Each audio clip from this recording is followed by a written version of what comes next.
Les mystères de la prophétie. Les mystères de la prophétie. La prophétie est l'art de parler de la part du Seigneur au peuple. C'est aussi l'art d'édifier, d'exhorter, de consoler selon le verset de 1 Corinthiens 14, verset 3. Ézéchiel 37, verset 4 nous dit: Il me dit, prophétise sur ces eaux et dis-leur ossements desséchés, écoutez la parole de l'Éternel. Elle est à différencier de la divination qui prédit l'avenir et ne vient pas de Dieu. La Bible nous dit dans Actes 16, verset 16, comme nous allions au lieu de prière, une servante qui avait un esprit de python et qui, en devinant, procurait un grand profit à ses maîtres, vint au-devant de nous. La divination est l'art de deviner, prédire l'avenir, voir au-delà de l'entendement humain. Elle est dirigée par l'esprit de Python, comme nous le dit le verset précédent.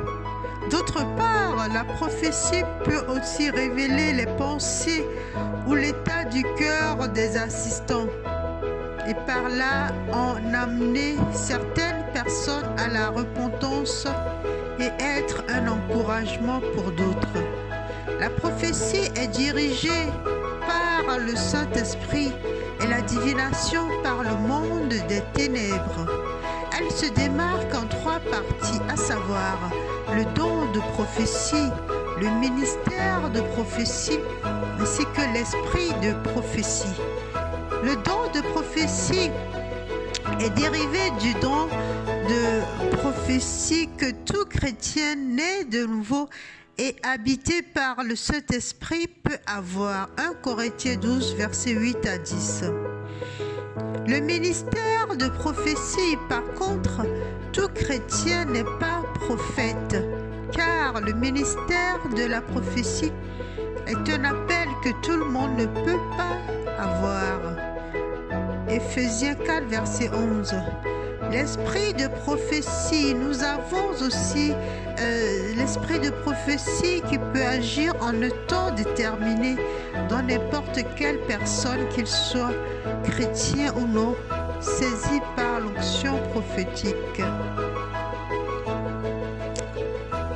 Le don de prophétie est scindé en 3 catégories. La parole de connaissance. Il s'agit de paroles que l'on tire de la Bible ou que l'on reçoit par le biais du Saint-Esprit. Il révèle le passé ou le présent.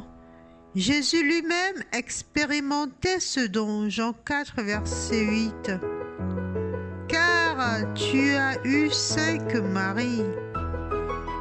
La parole de sagesse, idem que la parole de connaissance. Par contre, il nous révèle des paroles sur le futur, ainsi que des détails de ce dernier. 1 Roi 20, versets 13 à 20. La parole de sagesse et la parole de connaissance sont étroitement liées. La parole de connaissance nous révèle une situation présente, mais la parole de sagesse va nous donner une compréhension des plans de Dieu ou des actions à venir dans le futur.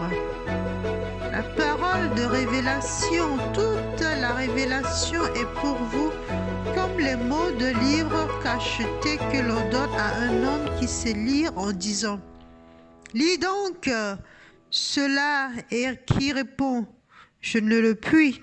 Car il est cacheté. Ésaïe 29, verset 11.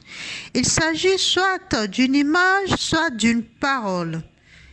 La personne qui reçoit peut être à moitié endormie, ça soupire un instant ou carrément éveillée.